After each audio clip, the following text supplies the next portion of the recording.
샬롬 할렐루야. 로마서 12장 3절. 내게 주신 은혜로 말미암아 너희 각 사람에게 말하노니 마땅히 생각할 그 이상의 생각을 품지 말고 오직 하나님께서 각 사람에게 나누어 주신 믿음의 분량대로 지혜롭게 생각하라. 아멘.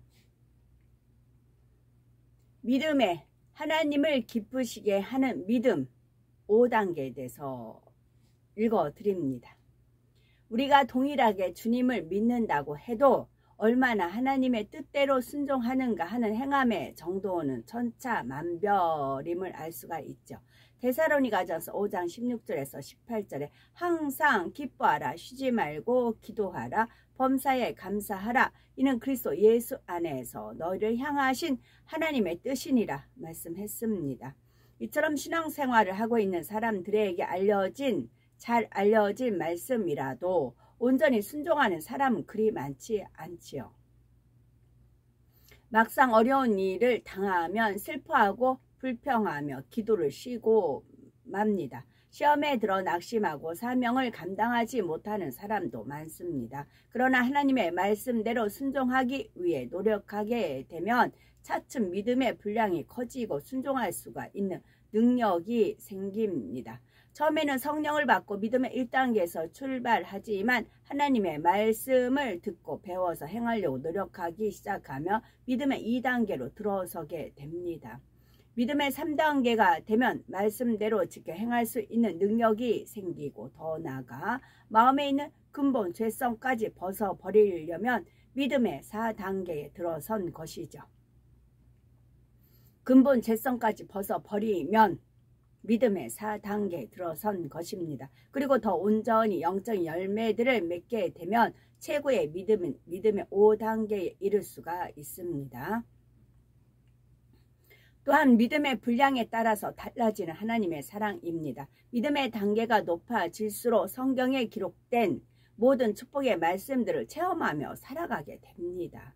장차 천국에서 좋은 처소에 들어가고 더 영화로운 상급을 받을 뿐만 아니라 이 땅에서도 기도하는 대로 척척 응답받으며 범사에 살아계신 하나님의 역사를 체험해 나가는 것입니다. 믿음의 4단계는 하나님을 지극히 사랑하는 단계입니다. 하나님을 지극히 사랑함으로 세상에서 무엇보다도 누구보다도 하나님을 더욱 사랑하는 단계요. 아무런 대가도 바라지 않고 무조건 하나님을 사랑하는 단계입니다. 이것이 중요하다고 했어요. 아무런 대가도 바라지 않고 무조건 하나님을 사랑하는 단계입니다. 우리가 아무런 대가도 바라지 않고 하나님을 사랑했어요. 그런데 그 상급이 어마어마하다고요. 그리고 그 감동이 끊임이 없지 않을까요? 분명히 아무 대가도 바라지 않고 그저 하나님을 사랑하는 마음을 하나님씩 이끄신 대로 살았습니다. 사도 바울이 그렇잖아요. 성령에 매였는데 앞일은 몰라요. 그래도 나의 달려갈 길과 그러면서 달려갔잖아요. 그래서 사도 바울은 천국에서 24장로가 있어요. 거기서 첫순이라고요. 사도 바울이 24에서 1등이라고요. 사도 바울이. 대가를 바라지 않았기 때문에. 대가를 바라면 이미 대가 받기 때문에 없다니까요. 이 땅에서. 내가 이만큼 했고 하나님 나 이렇게 주실 거야. 김치국 먼저 마신 없어요. 이미 대가 받았습니다. 원수마귀 사단이 송사한다니까요. 하나님 저 사람 줄 거 없어요. 저 사람 보세요. 마음에 이렇게 하나님이 이렇게 줄 거라고 기대하고 있고 그러잖아요. 그래서 하나님 자기 마음에 충족이 안 되면 하나님한테 서운한 마음 갖고 돌아서고 그런다고요. 입으로 그렇게 원망불평하는 것이고. 그런데 대가를 바라지 않고 하면 그 마음에 늘 은혜가 있는 것이고 하나님은 또 그 마음을 귀하게 여기셔서 하늘나라에 더 큰 상급으로 쌓이게 해주십니다. 그래서 아무런 대가도 바라지 않고 그래서 뒤에 있는 잊어버리는 게 중요해요. 내가 왕년에 이러고 쓸데없다고요. 오늘 현재 내 모습 오늘 내 모습이 나라고요. 물론 믿음의 1단계나 2단계도 나름대로 하나님을 사랑하는 마음은 있지만 하나님 앞에 인정을 받으려면 입술로 고백하는 것 외에도 행함에 보세요. 행함에 거짓이 없고 변함이 없어야 합니다. 많은 사람들이 크게 은혜를 받으면 하나님께 생명까지 드리겠다 말하지만 이러한 은혜가 식어지면 다시 예전의 삶으로 돌아가거나 자신의 소중한 것을 들여서 헌신해야 하는 상황에 직면하게 되면 인색해집니다. 그래서 그 신목사님의 비유를 들었더라고요. 이 성령의 불은 불꽃이란 얘기죠. 활과 타오를 수도 있지만 이 불꽃이 사그러질 수도 있다는 거예요. 누가 와서 모래 한 주먹 가서 획 갖다 뿌려봐요. 사그러지잖아요. 그런데 또 바람이 살살살 이렇게 불어요. 이렇게 해주면 이렇게 불이 살아오르는 경우 있고, 또 하나님께서는 번개탄을 비유로 들어주셨어요. 예전에 연탄불 이렇게 하면은 꺼지려고 하면은 번개탄 사다가 갔다가 이렇게 오면 또 확 살잖아요. 그래서 연탄이 서로가 이렇게 2장씩 얹었잖아요. 연탄. 그러면 이제 이렇게 붙잖아요. 번개탄과 같다. 그런 거를. 그래서 꺼져가는 그런 이제 연탄불이다. 그럼 번개탄. 제가 많이 이렇게 차량 도와줄 때라든가 그때 사역할 때는 그렇게 하나님께서 네가 번개탄이다. 그러면 번개탄 붙이면 확 살아오르잖아요. 그 연탄, 검은 연탄도 이제 불 활활 타오르잖아요. 그렇게 비유를 드셨습니다. 그러면 연탄이 어느 정도 이렇게 타면 하얗게 되잖아요. 그럼 이제 서서 그러면 새 연탄을 얹잖아요. 새 연탄을 또 다시 얹고 검은 연탄을 다시 얹으면 다시 불 붙고 그러잖아요. 그러니까 우리가 늘 하나님 앞에 낮아지면 늘 하나님의 은혜를 구하면 다시 또 계속 연탄불이 꺼지지 않고 유지가 되는 겁니다. 근데 이제 그렇지 않으면 연탄불이 꺼지는 거죠. 이미 연탄불 꺼진 데에는 어떻게 할까요? 요한일서 5장 3절 하나님을 사랑하는 것은 이것이니 우리가 그의 계명들을 지키는 것이라. 그의 계명들은 무거운 것이 아니로다 하셨습니다. 하나님을 사랑한다고 하면서 계명을 지키는 사람이 과연 얼마나 되겠는지요. 그러니 믿음의 4단계에 들어가기 전에는 나름대로 하나님을 사랑한다고 하지만 아직은 하나님을 지극히 사랑하는 믿음이라 인정받을 수는 없습니다. 우리가 믿음의 4단계에 이르면 이 세상에 무엇보다도 하나님을 제일로 사랑하여 자신의 전부를 하나님께 드릴 수 있습니다. 또한 하나님을 사랑하기 때문에 어떠한 핍박이나 순교를 당한다 해도 하나님의 계명을 온전히 지키며 순종하게 됩니다. 그런 사람이 아버지 하나님 사랑합니다 고백하면 하나님 앞에 아름다운 향으로 연락이 되지요. 오늘날은 죄악이 관영하여 믿음의 4단계에 이른 사람도 찾아보기가 쉽지 않기 때문에 믿음의 4단계에만 이르러도 너무나 하나님께서 소중히 여기시며 사랑해 주십니다. 잠언 8장 17절에 나를 사랑하는 자들이 나의 사랑을 입으며 나를 간절히 찾는 자가 나를 만날 것이니라 말씀하신 대로 우리가 하나님을 지극히 사랑하면 하나님께서도 지극히 사랑하여 항상 함께 하시는 증거를 보여주시는 것입니다. 그런데 믿음의 5단계에 이르면 사랑의 차원이 또 한 단계 달라집니다. 믿음의 5단계에 이르면 사랑의 차원이 또 한 단계 달라진다고요. 단순히 사랑하여 계명에 순종하는 차원이 아니라 하나님의 마음과 뜻을 헤아려서 순종하는 차원이므로 하나님을 기쁘시게 하는 것입니다. 그러면 믿음의 5단계 곧 하나님을 기쁘시게 하는 믿음이란 과연 어떤 것일까요? 육의 자녀들을 살펴보면 부모를 사랑하는 정도가 각각 다릅니다. 부모님의 말씀에 순종하는 자녀도 있고 순종하지 못하는 자녀도 있으며 때로는 순종하지 못하는 정도가 아니라 아예 반항하거나 빗나가는 자녀들도 있죠. 반면에 도리를 쫓아 복종하는 선한 자녀들도 있고 이보다는 좀 더 선한 자녀들은 부모님을 사랑하기에 그 마음을 아프시게 하지 않으려고 그 말씀에 오직 순종만 합니다.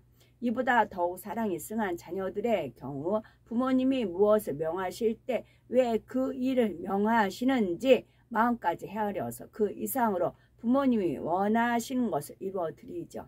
또한 시키지 않는 것까지 찾아서 부모님의 마음에 꼭 맞는 방법으로 미리미리 해놓는 것입니다. 이것은 복종이나 순종을 넘어서서 바로 순복하는 차원입니다.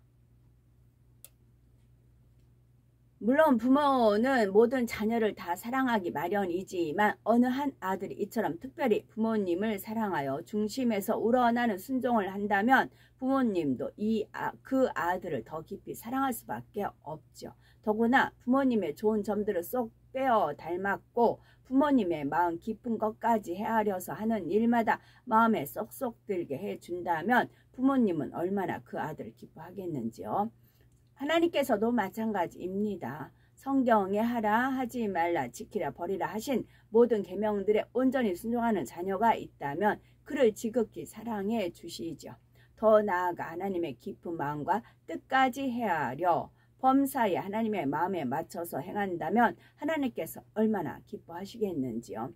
믿음의 5단계에 이른 사람은 어느 한순간에도 넘치는 행함을 내보이거나 가끔 가다가 진한 사랑을 드리는 것이 아닙니다.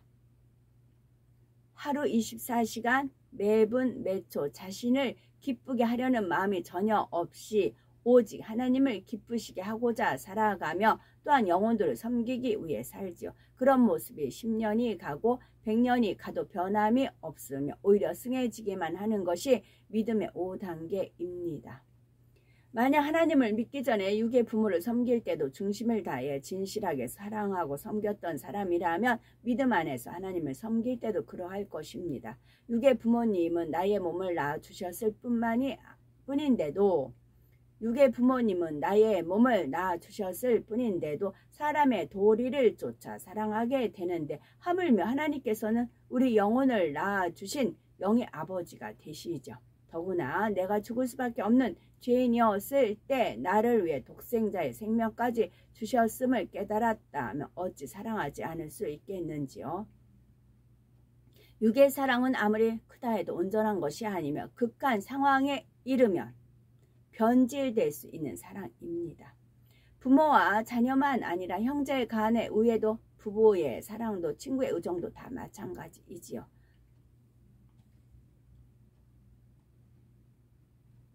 믿음의 5단계에 이르러서는 하나님과 서로 사랑을 주고받는 행복이란 참으로 말로 설명할 수가 없답니다.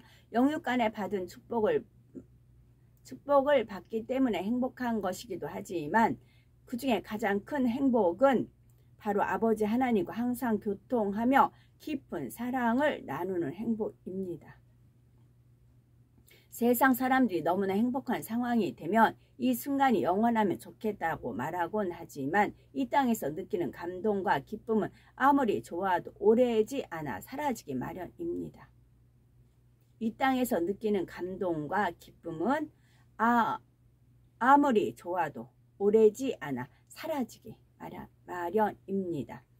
그런데 온영으로 들어간 사람은 세상에서 얻을 수 있는 어떤 기쁨과 행복보다 더욱 충만한 느낌으로 늘 마음이 채워져 있습니다.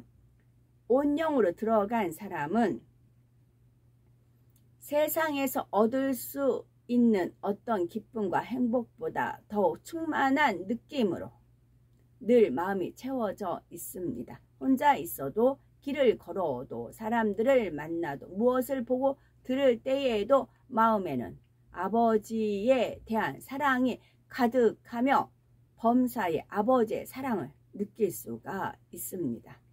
하나님 편에서도 너무 사랑하시니 우리 존재 자체가 하나님께 기쁨이 됩니다. 자나깨나 앉으나 서나 무엇을 말하거나 무슨 일을 할지라도 하나님께서 보시기에 너무나 행복하고 사랑스러우시지요. 믿음의 5단계에 들어간 온영의 마음을 이루게 되면 모든 생각과 언행이 범사에 하나님의 마음에 꼭 들어맞아서 하나하나가 하나님께 기쁨이 됩니다. 하나님께서 인간을 창조하신 이유가 바로 이런 자녀를 얻기 위함입니다. 우리가 아버지 안에 주님께서 우리 안에 서로 마음이 하나 되어 진실한 사랑을 주고받으며 그 안에서 무한한 행복을 누리고자 하시는 것입니다. 하나님께서 주시는 축복은 어떤 환경 조건에 따라 사라지는 것이 아니고 이 땅에서만 누리는 것도 아니며 영원한 천국에까지 이어지는 축복입니다. 이런 하나님을 진심으로 믿는다면 첫째로 하나님을 사랑하고 하나님의 형상을 닮아가야 합니다. 신속하게 죄악을 벗어버리고 영으로 온영으로 들어가야 하는 거죠. 다만 구원받는 것으로 만족할 것이 아니라 기왕이면 열심을 내어 책으로 멋있는 신앙생활을 해야 되겠죠. 순전하고 온전한 온영의 마음을 이루어 우리가 존재한다는 것 자체만으로도 하나님의 기쁨이 되는 그런 삶을 살아가야 되겠습니다.